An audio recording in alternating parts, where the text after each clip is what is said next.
ನೀವು ಮಾಡ್ತೀರಾ ಸರಿ. ಇಷ್ಟು ಒಳಗೆ ಬಂದಿರೋ ತಹಸೀಲ್ದಾರು RIO ಯಾರು ಮಾಡಿಲ್ಲ. ತೆರವು ಮಾಡಬೇಕು ಮೇಡಮ್. ನೆಕ್ಸ್ಟ್ ಯಾರಿಗೂ ಇಲ್ಲಿ ಬೆಳೆ ಮಾಡಕ್ಕೆ ಅವಕಾಶ ಇಲ್ಲ. ಅಷ್ಟಕ್ಕೂ ಗಿಡ ಮೇಡಮ್. ನಿಮಗೆ ಸಂಜೆ 4 ಗಂಟೆ ಮೇಲೆ ಕೋಟ್ಯಾಂತರ ಪಕ್ಷಿ ಬಂದಿರುತ್ತೆ. ಮೂಲತಃ ಪಕ್ಷಿಧಾಮ ಆಗ್ಬೇಕಾಗಿತ್ತು ಇಲ್ಲಿ. ಈ ಜಾಗನ ತಂದು ನಮ್ ಗದ್ದೆ ಹತ್ರ ಆಗ್ತಾ ಇದೆ. ಎಲ್ಲದನ್ನ ತೆರವು ಮಾಡಿಸ್ತಾ ಇದೀನಿ. ಸರ್ಕಾರಿ ಜಮೀನು ಅಲ್ಲ, ನಾವ್ ಹೇಳ್ತಾ ರಕ್ಷಣೆ ಮಾಡ್ಕೊಳ್ಳೋದು ನೀವು ಅಷ್ಟನ್ನು ಮಾಡ್ತೀವಿ ಅಂದ್ರೆ ನಮ್ ಸಪೋರ್ಟ್ ಯಾವತ್ತೂ ನಿಮಗೆ. ಮೇಡಮ್ ಇವತ್ತು ನೀವು ಬಂದಿದ್ದೀರಾ ಅಂತ ಮೇಡಮ್ ಇದು ಕೈ ಹಾಕಿದ್ರೆ ಬಿಟ್ಟು ಇಲ್ಲ ಯಾರು ಬಂದು ನೋಡಿದವರು ಇಲ್ಲ, ಮಾಡಿದವರು ಇಲ್ಲ. ನಾನು ಇದ್ರ ಬಗ್ಗೆ ಗಮನ ಹರಿಸ್ತೀನಿ. ಇನ್ಮೇಲೆ ಯಾರಿಗೂ ಕೂಡ ಒತ್ತುವರಿ ಮಾಡ್ಕೊಳ್ಳೋದಕ್ಕೆ ಬಿಡೋದಿಲ್ಲ.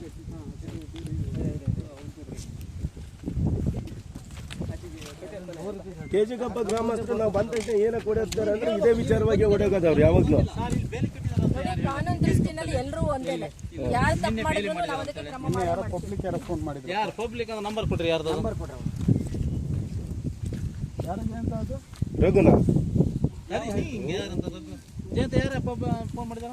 ಯಾರು ಫೋನ್ ಮಾಡಿದ್ರು ಸರ್? ನಾನು ಫೋನ್ ಮಾಡಿದ್ರು. ಯಾರು ನಂಬರ್ ಕೊಡ್ರಿ ಅವ್ರದ್ದು?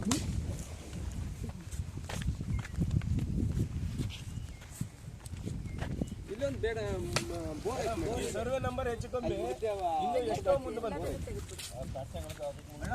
ಮೇಡಮ್ ಅಲ್ಲಿ ನೋಡ್ರಿ, ಆ ಪ್ಲಾಟಿಷನ್ ಕಾಣುತ್ತಲ್ಲ ಅಲ್ಲಿ, ಅದು ಅದಕ್ಕಿಂತ ಮುಂದೆ ಬಂತದು. ಇದೇ ಸರ್ವೆ ನಂಬರ್, ಇದೇ ಸರ್ವೆ ನಂಬರ್. ಅಲ್ಲಿವರೆಗೂ ಮಾಡಿದ್ದಾರೆ. ಅದನ್ನು ಎಲ್ಲದನ್ನು ಕಿತ್ತಾಕಿದ್ದಾರೆ. ಅಲ್ಲಿ ಕಾಣ್ತಿದೆ. ಏನು ಅಲ್ಲಿ ಭಾಳ ಇದ್ದಾರೆ. ಮುಂದೆ ಭಾರಿ ಮರ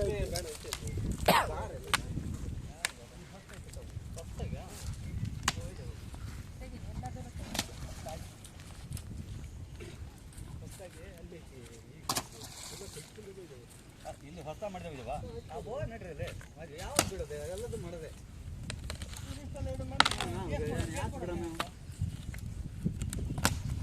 ನಾವು ಅಲ್ಲಿ ಯಾರ ಬಿಚ್ಚರ ಗಿಡ ತಡಗಳರು ಕೂಗಾಡ್ರು ಇವ್ರು ಮಾಡಿರೋದು ಯಾವುದೂ ಅಲ್ಲ ಮೇಡಮ್. ಇವ್ರಿಗೆ ಎಲ್ಲರ ಸಪೋರ್ಟ್ ಇದೆ. ಫಾರೆಸ್ಟ್ ಇಲಾಖೆ ಸಪೋರ್ಟ್ ಇದೆ, ಅಲ್ಲಿಂದ ನಿಮ್ಮ ಕಂದಾಯ ಇಲಾಖೆಯವ್ರ ಸಪೋರ್ಟ್ ಇತ್ತು, ಎಲ್ಲರದ್ದು ಇತ್ತು. ಇಷ್ಟು ಮಾಡಿ ಯಾವುದೇ ಒತ್ತುವರಿ ನಾನು ಸಹಿಸೋದಿಲ್ಲ. ಅದು ಯಾರೇ ಆಗಿರ್ಬೋದು. ಸರ್ಕಾರಿ ಜಮೀನೊಳಗೆ ಕಾಲಿಟ್ಟರೆ ನಾವು ಖಂಡಿತ ಕಾನೂನು ಕ್ರಮ ಮಾಡೇ ಮಾಡ್ತೀವಿ. ಅಷ್ಟು ಮಾಡಿ ಅಣ್ಣ